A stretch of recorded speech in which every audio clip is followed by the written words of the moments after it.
अस्सलाम वालेकुम। मैं आपका होस्ट राजा इमरान सफ्दर। मेरी आज की वीडियो का मौजू है अजीम लोगों की अजीम बातें। Undoubtedly the great people have great saying, great Maxim's and great proverbs. मैं सबसे पहले शुरू करता हूं चौधरी अफजल हक से। चौधरी अफजल हक जो थे वो तहरीक पाकिस्तान के बहुत सरगर्म रुकन थे। वो अंग्रेज पुलिस के अंदर एक इंस्पेक्टर के तौर पर खिदमत सरंजाम दे रहे थे और उनकी 3 किताबें बहुत मशहूर हैं। पहली है महबूब खुदा, सेकंड है जवाहरात, थर्ड है जिंदगी। मैं आज आपकी उनकी बुक, मशहूर बुक जो है जवाहरात से चंद उनकी कोटेशंस बयान करता हूं। वो एक जगह वो लिखते हैं, तुम घोड़े को पानी पर तो ले जा सकते हो लेकिन पानी पीने पर मजबूर नहीं कर सकते। दूसरी जगह वो लिखते हैं, जिस घर की औरतें उस घर की दीवारों और उस घर के झरोकों से बाहर झांकना शुरू करते हैं उस घर की इज्जत के पामाल होने में ज्यादा देर नहीं होती। थर्ड वो कहते हैं, एक ही कश्ती के हम सफर और बचपन में खेली हुई सहेलियां, फिर किस्मत से ही दोबारा फिर आपस में रॉन्डेवू या उनकी मुलाकात होती है। फिर वो कहते हैं कि रात का मुर्दा और जवान लड़की ज्यादा देर घर में नहीं रखे जाते। चौधरी अफजल हक साहब की जो महबूब खुदा है उसमें हजरत मोहम्मद सल्लल्लाहु अलैहि वसल्लम की बेपनाह मोहब्बत का इजहार किया गया है। Now I move toward Sheikh Saadi रहमतुल्लाह अलैह। शेख सादी रहमतुल्लाह अलैह की दो बड़ी मशहूर किताबें हैं, बोस्तान और गुलिस्तान, और दुनिया की 100 बुक्स के अंदर ये किताबें भी शामिल हैं। शेख सादी रहमतुल्लाह अलैह न सिर्फ अपने ज़माने के बल्कि हमेशा आने वाले वक्तों के भी बहुत मशहूर शायर हैं और उनको अंग्रेज़ों ने भी और उनको हर मुल्क की ज़बान के अंदर उनकी किताबों के तर्जमे हो चुके हैं। शेख सादी रहमतुल्लाह की जो हकायात हैं, परवर्ब्स हैं और जो सेंग्स हैं वो बहुत ही मशहूर हैं। एक जगह वो लिखते हैं कि मैं एक दफ़ा एक इलाके के अंदर से गुजर रहा था और मैंने सर पर किताबों की एक गठड़ी रखी हुई थी। तो मैं जब एक कुएं के पास से गुजरा तो वहाँ कुछ लड़कियाँ पानी भर रही थीं। उन लड़कियों ने मुझसे पूछा कि जनाब हम उस शर्त पर आपको पानी फराहम करेंगे, पहले आप बताएं कि अपने सर के ऊपर क्या रखा हुआ है। तो उन्होंने कहा कि मैंने औरतों के मकर के मतलब मुख्तलिफ किताबें लिख रखी हैं। तो उस लड़की ने कहा, क्या आपने औरतों के सारे मकर लिख लिए हैं? तो उन्होंने कहा, हाँ जी, मैंने फ्रॉम ए टू जी मैंने सारे मकर लिख लिए हैं। तो शेख सादी रहमतुल्लाह ने जब देखा तो उस लड़की ने शोर मचाना शुरू कर दिया। तो करीब के गाँव के या देहातों के अंदर और जो खेतों के अंदर लोग काम कर रहे थे उन्होंने कुल्हाड़ियां, डंडे और जो भी उनके हाथ में है वो उठाकर वहां पहुंच गए। उन्होंने लड़की से पूछा उनके क्या मामला है। तो लड़की ने जवाब दिया कि यहाँ पर एक जहरीला किस्म का, एक बहुत ही खतरनाक किस्म का एक सांप था, अभी वो इस बिल में छुप गया। इस तरह वो लोग वापस चले गए। शेख सादी रहमतुल्लाह अलैह एक जगह नौशेरवां बादशाह का किस्सा तस्करा करते हैं। कहते हैं कि नौशेरवां जो था वो एक देहाती इलाके से गुजर रहा था। वहां देखा तो एक बूढ़ा जो है वो फलदार पौधे लगा रहा है। तो उन्होंने नौशेरवां बादशाह ने जो अपने अदल और इंसाफ के लिए बहुत मशहूर था, उसने उससे पूछा बूढ़े से कि जनाब अब तो आपके आखिरी टाइम है, तो अब आप पौधे क्यों लगा रहे हैं? तो उसने कहा कि मेरे दादा ने लगाए तो मेरे बाप ने खाए, मेरे बाप ने लगाए तो मैंने खाए, अब मैं लगा रहा हूं तो मेरी औलाद खाएगी, फिर उनकी आगे औलाद खाएगी। तो बादशाह सलामत बहुत खुश हुआ, तो उसने उसको बहुत अनाम कराम दिया। तो उस बूढ़े ने कहा, बादशाह सलामत मेरे फलदार पौधों ने तो आज ही फल देना शुरू कर दिया। बादशाह फिर बहुत खुश हुआ और उसने उसको फिर अनाम कराम दिया। इस तरह वो इतना चालाक बूढ़ा था कि उसने बादशाह से और पैसे निकलवाने की स्कीम शुरू कर दी। तो बादशाह सलामत का जो वजीर था उसने कहा, बादशाह सलामत ये बहुत ही चालाक बूढ़ा है, ये आपसे सारी दौलत ले लेगा। इस तरह बादशाह वहां से चल पड़ा।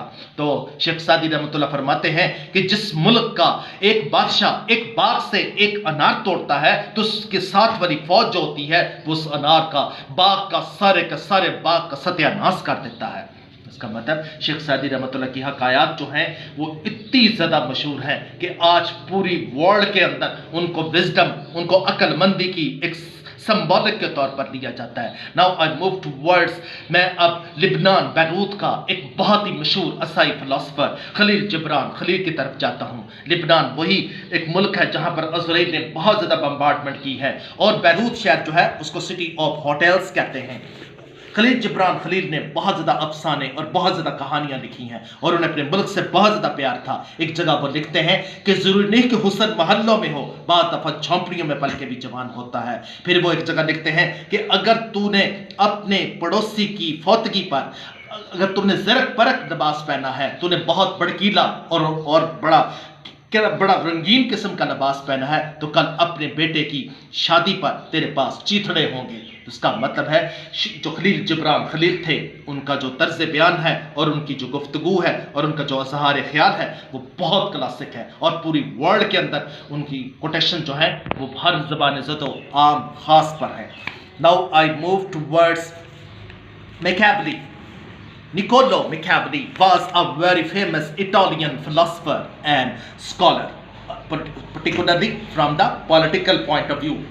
جو نیکولو میکیاولی تھا وہ بھی بہت مشہور ایک فلاسفر گزرا ہے. اس نے دنیا کے عظیم لیڈر جو گزرے ہیں ان کے لیے بہت ہی زبردست قسم کی کتاب دا پرنس اس نے جس کو 100 کتابوں کے اندر جس کا ذکر ہوتا ہے اس کتاب کا ذکر بھی آتا ہے. اس کو ڈکٹیٹرز کی بائبل بھی کہتے ہیں. دنیا کے جتنے بھی عظیم ڈکٹیٹرز گزرے ہیں یا سارے ڈکٹیٹرز ہٹلر اڈولف ہٹلر موسولینی اس کے علاوہ مارشل ٹیٹو آف یوگوسلاویا اس طرح پاکستان کے اندر بھٹو صاحب اور اس طرح جنرل ضیاء الحق اور جنرل ایوب خان اور جنرل یحییٰ خان یعنی الغرض دنیا کے جتنے بھی ڈکٹیٹرز ہیں وہ اس کتاب کو ضرور پڑھتے ہیں کیونکہ اس کے اندر مختلف قسم کی اسٹریٹجیز اور مختلف قسم کی جو اسٹریٹجمز اور پلاننگز بتائی گئی ہیں جن پر عمل کر کے کسی ملک کا جو بادشاہ ہوتا ہے کسی ملک کا جو صدر ہوتا ہے وہ عمل کر کے اپنی رعایا کو کنٹرول میں رکھ سکتا ہے. اسی لیے تو ایک جگہ وہ لکھتے ہیں کہ 1000 مضبوط قلعے تعمیر کرنے سے بہتر ہے کہ تمہاری رعایا تم سے خوش رہے. یعنی 1000 مضبوط قلعے بنانے کی ضرورت نہیں ہے,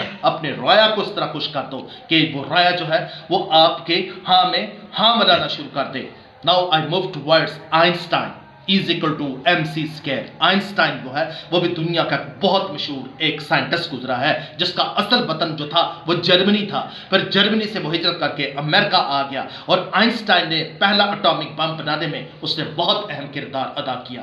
لیکن کہتے ہیں کہ اس سے کسی نے پوچھا تھا کہ تیسری جنگ عظیم کا حشر کیا ہوگا, کیونکہ پہلی جنگ عظیم میں 1.5 کروڑ بندہ مرا, دوسری جنگ عظیم میں بھی تقریباً 2 سے 2.5 کروڑ بندہ مر گیا اور کروڑوں اربوں روپے کے ڈالرز کا نقصان ہوا. تو کہتے ہیں کہ اس نے آگے سے آئنسٹائن نے جواب دیا تیسری کا تو مجھے نہیں پتا, ہاں جو چوتھی جنگ عظیم ہوگی اس میں جو 20 بندے بچ جائیں گے وہ دور سے ایک دوسرے کو کیٹاپلٹس اور پتھر ماریں گے اور ایک دوسرے کا یعنی ایک دوسرے کو پیلٹس اور سٹونز دور سے ہی ماریں گے.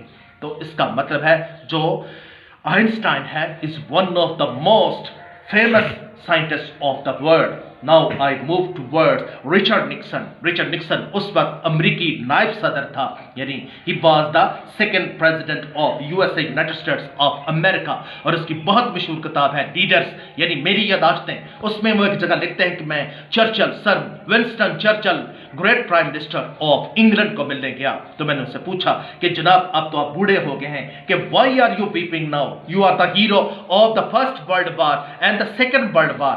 Now why are you shedding tears? تو اس نے کہا کہ میں اس لیے نہیں رو رہا کہ میں بوڑھا ہو چکا ہوں, میں رو تو اس لیے رہا ہوں کہ میری سانسیں جو ہیں وہ انگلینڈ کے کام نہیں آ رہی. تو Richard Nixon was highly impressed by this bombastic retaliation or question or answer of Sir Winston Churchill. Sir Winston Churchill کے جواب کو سن کر وہ بہت حیران ہوا. اسی طرح کہتے ہیں کہ جب مصر کے عظیم صدر جمال عبد الناصر جس نے اپنی بیٹی کی شادی حضور صلی اللہ علیہ وسلم کی بیٹی کی شادی کے مطابق 4000 روپیہ اس نے مصر کے یعنی راج کے مطابق اس نے صرف 4000 روپیہ خرچ کیا اور دلہا اور دلہن کے صرف تھوڑے سے رشتہ دار بلائے. یہ وہی جمال عبد الناصر ہے جس کی فوتگی پر 50 لوگوں نے دریا اصفہان کے اندر دریا نائل کے اندر چھلانگ لگا کر انہوں نے خودکشی کر لی تھی. کہتے ہیں کہ جب اس کا جنازہ اٹھا یعنی جمال عبد الناصر کا جب ڈیڈ باڈی کو اٹھایا گیا تو ایک طرف چارلز ڈی گال آف فرانس, دوسری طرف مارشل ٹیٹو آف یوگوسلاویا اور اسی طرح دنیا کے عظیم جو 4 صدر تھے. کہتے ہیں کہ میں آگے کی طرف بڑھا تاکہ میں بھی ان کے ڈیڈ باڈی کو کندھا دوں تو میں دیکھ کے حیران رہ گیا کہ میرا قد بہت چھوٹا تھا اور ان لوگوں کے قد بہت بڑے تھے, وہ عظیم لیڈر تھے. اس طرح میں ایسے عظیم لیڈر کو خراج تحسین دور سے ہی پیش کر سکا. Now I move towards اب میں دنیا کے ایک اور بہت مشہور ڈکٹیٹر موسولینی آف اٹلی کی طرف چلتا ہوں. کہتے ہیں کہ جب موسولینی ऑफ का आखिरी वक्त आया तो उसे पता चल गया कि अब इत्तेहादी कुव्वतें जो हैं या जो इटालियन लोग हैं अब उसे ढूंढ कर मार निकालेंगे। जब वो एक फौजी ट्रक के अंदर छुप गया तो उसने अपनी बीवी और बच्चों को नसीहत की कि तुम यहाँ से स्विट्जरलैंड चले जाओ, क्योंकि स्विट्जरलैंड की हुकूमत तुम्हें बहुत अच्छे तरीके से वार्म वेलकम करेगी और जो इटालियन लोग हैं वो तुझे ढूंढ निकालेंगे और मेरे बच्चों को और तुम्हें भी मार देंगे। तो जो इत्तेहादी वो इतने खतरनाक नहीं जितने के इटालियन लोग। आखिरकार उसको ट्रक से निकाल दिया गया और उसको मार दिया गया और एक चौराहे पर लटका दिया गया। जो भी आता उसकी लाश की बेहुरमती करता, कुछ लोग तो उस पर स्पिट कर जाते यानी उस पर थूक जाते, और एक औरत कभी सुबह आती कभी शाम उसको फायर करती, 6 फायर्स उसकी लाश पर कर जाती, क्योंकि उसके 6 बेटे जो थे वो मुख्तलिफ इटालियन जंगों के अंदर वो काम आ गए थे, यानी उनको they kicked the bucket in during the different wars, particularly during the armed wars of the allied forces and the Axis forces। तो इस तरह अब मैं चलता हूं भुट्टो की तरफ। Zulfikar Ali Bhutto was a great prime minister of Pakistan. कहते कि एक दफा जुल्फकार अली भुट्टो साहब जो थे ये वही भुट्टो साहब हैं जो पाकिस्तान के अंदर एटॉमिक प्लांट लेके आए थे। ये वही भुट्टो हैं जो 92,000 पाकिस्तान के फौजी इंडिया की कैद से मिसेस इंदिरा गांधी से शिमला माहदा के तहत लेके वापस आ गए थे। ये वही भुट्टो हैं जिन्होंने अहमदियों को काफिर करा दिया था, क्योंकि कर्नल जो रफीउद्दीन है उनकी जो किताब है 323 दिन, उसमें उन्होंने भुट्टो साहब से पूछा गया कि जब आप भुट्टो साहब जब आप अल्लाह ताला से मिलेंगे तो अल्लाह ताला आपसे पूछेगा कि दुनिया से क्या लेके आए हो, तो मैं आगे से जवाब दूंगा मैं अहमदियों को काफिर करा दे के आया हूं। कहते कि भुट्टो साहब से जब आखिरी वसीयत पूछी गई तो भुट्टो ने कहा कि मुझे अच्छा शेवर दे दिया जाए और मेरा वही परफ्यूम शालीमार दे दिया जाए, क्योंकि मैं अल्लाह ताला के हजूर बहुत खूबसूरती से पेश होना चाहता हूं। और आखिर में भुट्टो ने कहा फिनिश इट, इसको फिनिश कर दो। एक दफा मौलाना मुफ्ती महमूद जो मौलाना फजल रहमान के वालिद साहब हैं उनसे भुट्टो साहब जब वो बीमार थे तो हॉस्पिटल के अंदर उन्हें मिलने के, तो भुट्टो साहब ने उनसे पूछा कि अज़र मज़ाक या अपने इल्म की धाक बैठाने के लिए उनसे पूछा कि जनाब आजकल आप क्या पढ़ रहे हैं? तो उन्होंने कहा कि मैं आजकल मुसोलिनी पढ़ रहा हूँ। तो मुफ्ती महमूद साहब के जवाब देने पर भुट्टो साहब ने जवाब दिया कि मैं मुसोलिनी पढ़ रहा। तो भुट्टो साहब ने समझा शायद ये 5 वक्त का नमाजी जो है ये इस्लाम का जो इसने नबादा उड़ा हुआ है, इसे क्या पता बेनिटो मुसोलिनी कौन है। तो मौलाना मुफ्ती महमूद ने भुट्टो साहब से कहा कि उसका आखिरी चैप्टर बड़े गौर से पढ़ना, क्योंकि आखिरी चैप्टर में उसको फांसी हो जाती है। तो इसी तरह 4 अप्रैल को भुट्टो साहब को भी ज़ियाउल हक ने जो है हेनरी किसिंजर के कहने पर भुट्टो साहब को फांसी दे दी, क्योंकि हेनरी किसिंजर ने भुट्टो साहब को कहा था कि एटॉमिक प्लांट बंद कर दो और ये जो आपका प्रोग्राम है इसको बंद कर दो। तो भुट्टो ने कहा था 1000 साल तक जंग लड़ेंगे, हम घास तो खा लेंगे लेकिन एटॉमिक प्लांट बंद नहीं करेंगे। पिंडी के राजा बाजार में भुट्टो साहब ने खड़े होकर कहा था कि ये जो व्हाइट एलिफेंट है मुझे खा जाएगा। व्हाइट एलिफेंट कौन था? अमेरिका।